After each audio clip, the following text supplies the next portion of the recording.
Você já deve ter ouvido falar da Lily Allen, atriz e cantora. Até recentemente era casada com outro ator, foi traída, se separou. É o tipo de situação perfeita para fofoca e para conversas que são muito menos produtivas que essa que a gente vai ter aqui, mas pode ajudar. Separada, Lily Allen diz que usava inteligência artificial nas brigas com David Harbour. Simplesmente copia e cola.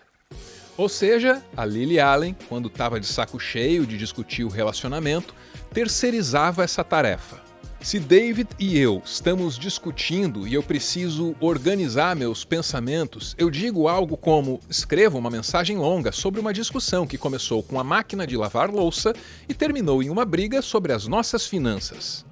Basicamente, a Lily Allen usou o marido, ou ex, num teste de Turing, que é uma prova elaborada na década de 50 para descobrir se uma máquina consegue ou não se passar por um ser humano. Durante muito tempo, computadores capazes de passar nesse teste foram considerados um sonho intangível, só que virou realidade. E às vezes, o sonho pode se revelar um pesadelo. Pega, por exemplo, o caso da francesa, que caiu num golpe de mais de 5 milhões de reais porque se apaixonou por uma inteligência artificial que fingia ser o Brad Pitt, outro ator. Uma senhora acreditava que tinha um relacionamento com o Brad Pitt que estava mal de grana.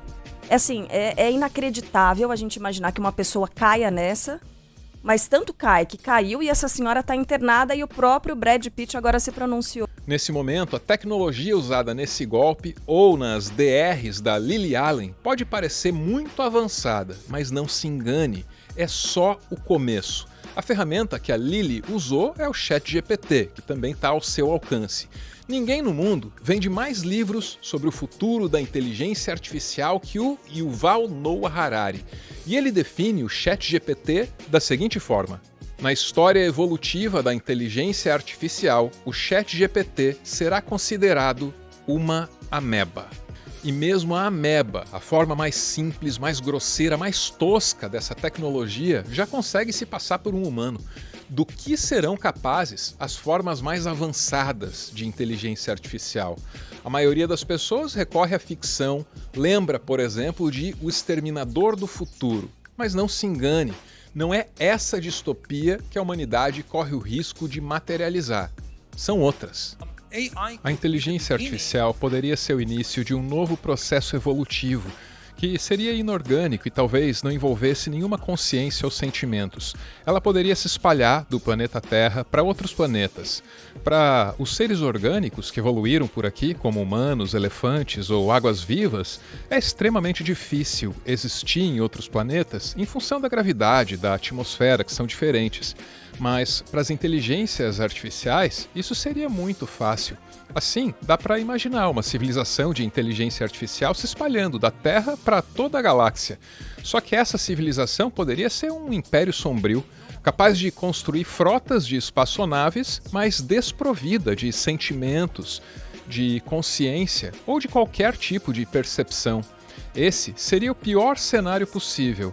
Eu não diria que é provável, mas é algo que está dentro do espectro das possibilidades. E sabe o que pode estar mais próximo e ser mais provável que um império galáctico de inteligência artificial? Governos e empresas que entregam as suas principais decisões a essas ferramentas. Isso sim poderia estar se materializando agora mesmo.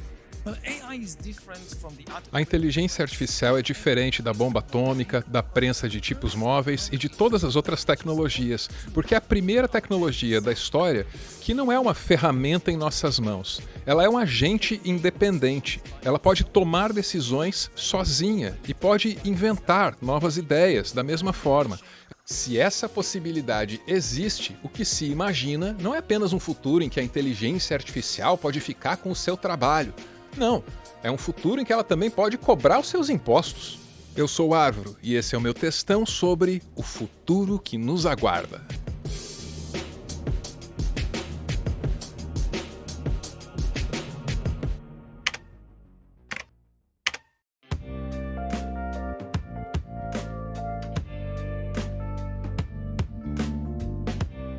Nos Estados Unidos, a Casa Branca parece completamente entregue ao lobby dos bilionários do Vale do Silício. Os donos das Big Techs ocupam lugar de destaque na posse do presidente, indicam membros do governo ou, como no caso do Elon Musk, participam diretamente do Estado.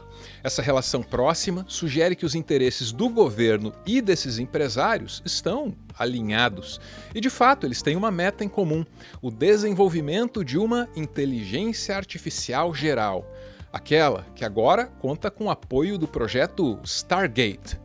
Com um investimento de 500 bilhões de dólares em infraestrutura de inteligência artificial nos Estados Unidos. Os Estados Unidos precisam investir na inteligência artificial para não deixar que a China ultrapasse os Estados Unidos nesse setor e acabe criando mais ferramentas, acabe sendo mais atrativa no setor de inteligência artificial. A ideia é que os Estados Unidos mesmos sejam capazes de criar e manter esses sistemas e expandir também. Então, que tudo isso fique aqui. A inteligência artificial, sonhada pelos bilionários do Vale do Silício, teria capacidade de aprendizado e adaptação comparável à da inteligência humana, e a capacidade também de testar suas hipóteses com muito mais rapidez que todos nós. Há estudiosos que defendem que, nem com todas essas capacidades, uma inteligência artificial estaria criando algo novo. Ela estaria apenas recombinando coisas que já existem. Os textões da Lily Allen, por exemplo, eles não seriam nada além de recombinações de palavras que o ChatGPT tirou de milhões e milhões de outros textos aos quais ele teve acesso. E aqui a gente recorre novamente ao Yuval Noah Harari. A questão é como entendemos a criatividade humana. Quando eu escrevo um livro, o que é que eu faço? Durante alguns anos, leio outros livros, leio artigos, falo com pessoas, aí eu pego uma ideia daqui, uma ideia dali, e eu recombino tudo para criar alguma coisa nova. Como é que isso pode ser diferente do que a inteligência artificial faz? Se pensarmos na função de autocompletar, podemos até compará-la ao modo como as frases se formam em nossas mentes. A ciência do cérebro ainda não entende totalmente como completamos uma frase. Por exemplo, enquanto eu falo uma frase agora, eu não sei como ela vai terminar. Eu começo a frase, observo as palavras se formando em minha mente, saindo pela minha boca, e eu não sei como ela vai se encerrar. Não entendemos completamente o que acontece nesse processo.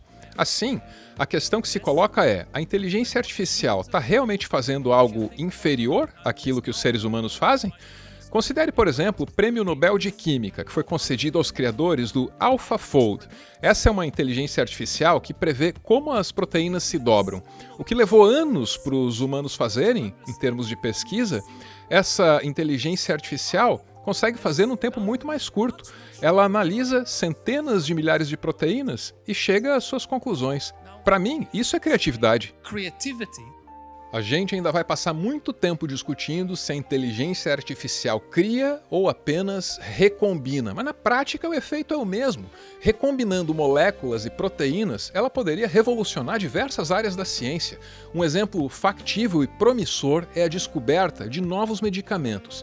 Se uma inteligência assim fosse alimentada com os dados certos, ela poderia simular interações entre moléculas e proteínas em uma escala nunca antes vista. Ela poderia inventar, talvez entre aspas, e testar medicamentos até encontrar a fórmula perfeita. Isso seria uma grande coisa para enfrentar o câncer, o Alzheimer e um monte de outros males diante dos quais a medicina contemporânea ainda patina.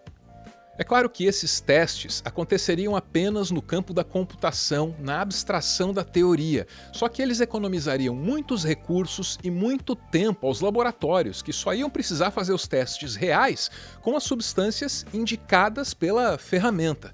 Esse é o potencial médico da inteligência artificial geral. Só que as aplicações dessa tecnologia são quase infinitas. É absolutamente improvável que os políticos e os empresários envolvidos no Stargate estejam pensando só em medicina. Pega o Eric Schmidt, o ex-CEO do Google. Desde que ele deixou a empresa, ele se aproximou do poder público. Hoje, ele vende drones para as Forças Armadas dos Estados Unidos e faz a ponte entre os políticos em Washington e os empresários no Vale do Silício. E o Eric Schmidt parece estar pensando em outras coisas, bem diferentes de medicina. Em novembro de 2024, ele disse: Os seus governos não estão preparados, os processos governamentais não estão preparados, as doutrinas não estão preparadas, eles não estão prontos para a chegada disso. No caso da inteligência artificial geral ser desenvolvida por um único país, e eu espero que seja os Estados Unidos, o que acontecerá com todas as outras culturas? Nós simplesmente as atropelamos? Quando as redes sociais começaram a aparecer, ninguém imaginava que num prazo tão curto elas pudessem se tornar um risco para as democracias liberais. Mas foi isso que aconteceu. Da mesma forma, é difícil de antecipar os efeitos de uma inteligência artificial geral. Mas claro, tem quem se arrisque. O já citado Yuval Noah Harari. Ele diz que a fantasia de exterminador do futuro é altamente improvável. Para ele, o futuro seria muito mais parecido com os mundos imaginados por Franz Kafka, autor de O Processo. Nessa história, o protagonista responde a um processo sem nem saber do que é acusado. Ele tenta de toda forma descobrir o que ele fez de errado e por que ele está sendo punido, mas não consegue. E esse seria o nosso futuro se as nossas burocracias e os nossos governos fossem entregues às inteligências artificiais. Elas tomariam decisões embasadas em cálculos tão complexos e tão sofisticados que nenhum ser humano seria capaz de compreender ou de contestar. Nos Estados Unidos, espera-se que o Departamento de Eficiência Governamental, criado para abrigar o Elon Musk no governo, faça algumas das primeiras experiências com a inteligência artificial sendo aplicada a decisões sobre políticas públicas. Analistas de tecnologia dão como líquida e certa a possibilidade de que o governo dos Estados Unidos demita e contrate usando algoritmos. E esse seria o início de uma tendência que poderia terminar com todas as nossas burocracias, governos, corporações, tudo sendo conduzido pela inteligência artificial ou alienígena, como o Harari gosta de colocar. A inteligência artificial é diferente da bomba atômica, da prensa de tipos móveis e de todas as outras tecnologias, porque é a primeira tecnologia da história que não é uma ferramenta em nossas mãos. Ela é um agente independente. Ela pode tomar decisões sozinha e pode inventar novas ideias da mesma forma. Ela pode aprender e mudar sozinha. Então, o que está acontecendo agora não é só a invenção de uma ferramenta nova, é a adição à sociedade humana, à sociedade planetária da Terra, de milhões e potencialmente bilhões de novos agentes não orgânicos. E esses agentes vão, cada vez mais, tomar decisões sobre nós e sobre o mundo como um todo.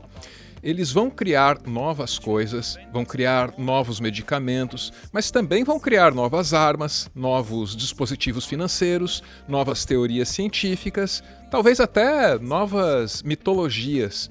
Antes de nós nos precipitarmos em conclusões, se isso é bom, se é ruim, quais são os perigos e os benefícios, é importante desacelerarmos o processo de pensamento. A gente não deve correr para julgar. Devemos tentar entender o que estamos enfrentando. Estamos diante de algo que nunca encontramos antes na história. Eu gosto de pensar na sigla IA, não apenas como inteligência artificial, mas como inteligência alienígena. É alienígena, não no sentido de que veio do espaço, porque ela vem da Califórnia, da China, de outros lugares. É alienígena no sentido de que processa informações, cria novas coisas e toma decisões de uma maneira que é completamente diferente. É um modo alienígena, um jeito distinto daquele como os humanos ou os outros seres orgânicos fazem isso. Podemos pensar nisso tudo como uma espécie de invasão não orgânica do planeta Terra. Como se percebe, o que não falta é esforço do governo dos Estados Unidos para incentivar o desenvolvimento dessa tecnologia. Resta torcer para que no futuro eles façam esse mesmo esforço na hora de definir leis que estabeleçam um uso correto, ético de todo esse potencial. Tem que ser assim, porque o que quer que esteja sendo inventado agora jamais poderá ser desinventado. Ninguém sabe onde esse caminho vai dar, mas uma coisa é certa: não haverá volta.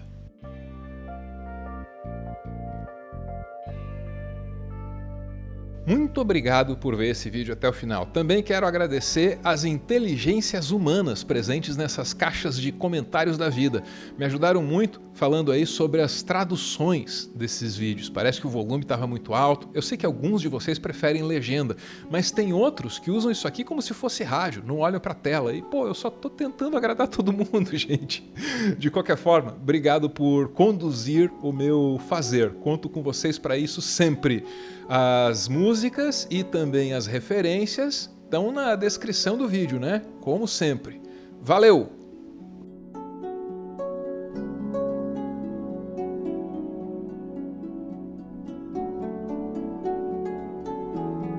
Se bem que às vezes vale a pena olhar pra tela, né? Esse cara aí, ó, entendeu tudo, rapaz. Entrou lá na minha alma.